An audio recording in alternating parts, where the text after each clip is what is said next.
If anybody gonna troll me, it's y'all two. It's you and RC. Ain't nobody better than this. Y'all gonna get me. I got it. I understand it. But let me tell you something right now. I got some. Before we move on, I got somebody else, Shay, that I need to call out a couple of people. Spike Lee, Fat Joe, Stephon Marbury. Stephon Marbury. Going through That's the right. whole Stephon, all of them. He needs some company. Y'all, listen, I don't want to see no smiles. I don't want to see us calm. I don't want to see us acting like everything is copacetic. Hell no.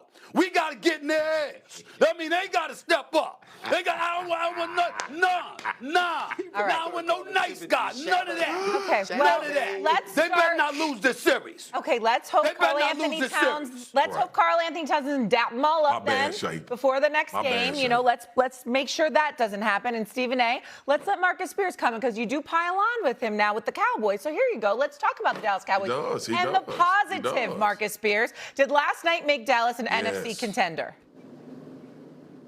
Yes, it does. Yes, it does. They identified exactly what they needed to do defensively. We know how good this offense was. This team was in games because of how good their offense was when the defense was still abysmal. Caleb Downs is going to solidify back in with communication. I love Malachi Lawrence. He gives reminders of DeMarcus Lawrence, who played great for the Dallas Cowboys for a long time. Now, I know it didn't end specifically how they wanted it to, and not because of the last name. You see a lot of when DeMarcus Lawrence was coming out of Boise, you see a lot of those comparisons with Malachi Lawrence. A high-energy motor, rushes, quick first step off the line of scrimmage. His 10-yard split was amazing. They got two really good impact players that are going to impact games for them right now on the weakest part of their defense, and I love that they invested in their new defensive coordinator and got him what he needed in order to get that unit to where they need to go. Shotty got the offense. The offense is going to be fine. Young, good offensive line, weapons on the outside. Got to see what's going to happen with George Pickens. I love that Dallas leaned into what they needed to do defensively in this draft. And might I add, my last thing, RC and Stephen A., they were able to do this because they decided to be active at the trade deadline during the season last year, and they were active in free agency. And it gave them the room to go get two players that they really loved instead of sitting here on draft day saying, they went after who they loved in this draft, and I love it for them. Great job by the Dallas Cowboys. First of all, somebody has to tell the truth here, so let me be the person to tell the truth. The reason why Swagoo, a.k.a. Marcus Spears, is happy about this is because the last time the Dallas Cowboys invested 2 first-round picks in defensive players was back in 2005. And who was drafted back then? DeMarcus Ware and that dude right there, Marcus Spears. So it's a bit of nostalgia that's kicking in. We understand, ain't no problems with it, but this don't make the Dallas Cowboys no damn contender. And I'm going to tell you why. Because there's been plenty of times that we've looked at the Dallas Cowboys roster, and we've had absolutely no complaints with it whatsoever. We've looked at their roster from top to bottom and said, hey, they've got the pieces in place, but whether it's the coaching or whether it's a distraction like somebody being franchise tagged when they should have had a long-term deal or something else that ownership has done, it's gotten in the way of chemistry and cohesiveness, and that is what has derailed them. It's really lack of talent that gets in the way of the Dallas Cowboys. It's all the ancillary things that surround the organization that gets in their own way, because they appear too damn interested in winning headlines instead of winning football games. I see nothing different about this team than I've seen from the Dallas Cowboys in the past. They've drafted well. They've been drafting well. They've been making moves to buffer their roster. We believe that Stephen Jones and Jerry Jones know what they're doing when it comes to acquiring talent, but the right pieces at the right time is what has been a question mark about this organization religiously and continuously, which is why Swagoo's face is looking exactly that way right now. Because here's the thing, RC. Here's the thing. You remember what I say about them all the time. They got the talent. They look the part. Be patient. Just wait.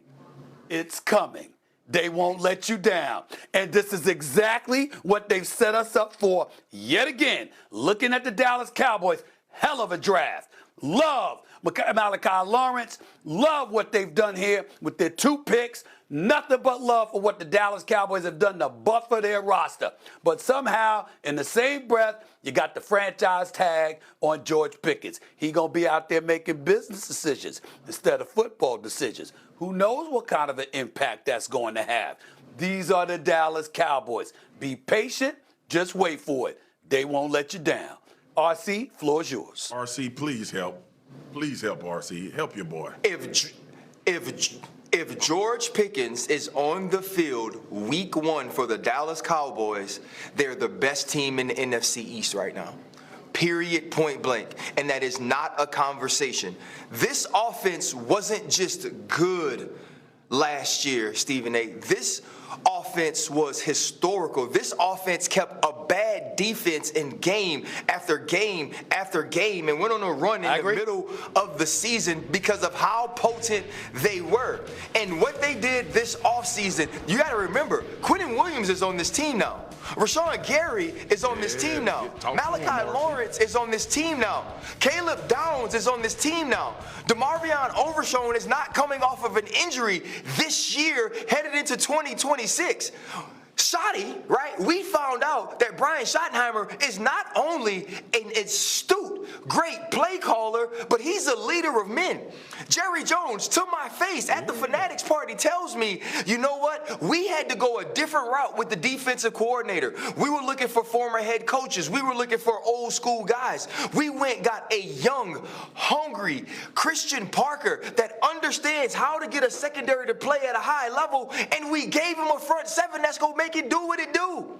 So I do get the franchise tag piece of it. But Stephen A., right now, you are the pot.